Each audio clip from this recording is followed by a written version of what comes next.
ଝିଅ ସଚେତନତା ତାହେଲେ ଚାଲ ଝିଅ ଆମେ ଯିବା ବହୁତ ଦୂର ଅଛି ଚାଲ ଚାଲ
हे सेनापति मंत्री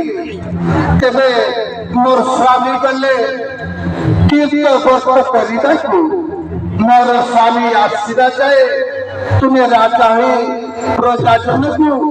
पालन कर धरणी माँ आम अवश्य पालन करी ना आम राजा हो प्रजाजन को पालन करूँ। हाँ हाँ सेनापति आस तेरे तुम मुंडारे मैं साड़ी बांधी देउछि आस आज साड़ी बांध देबी आस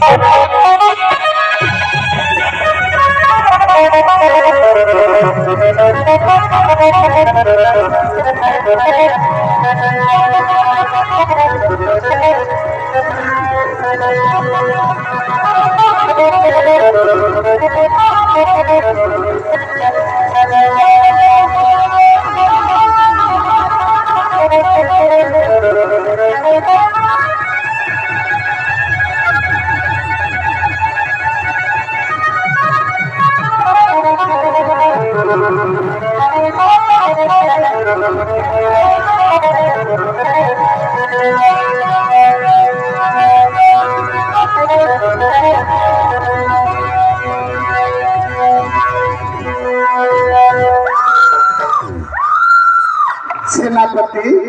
आज तुम्हें राजा हेलो आमर पद्मपुन राज्य रे तुम्हें राजा हेलो तुम्हें सुखरे जन प्रजा को पालन कर हरणी माँ आमे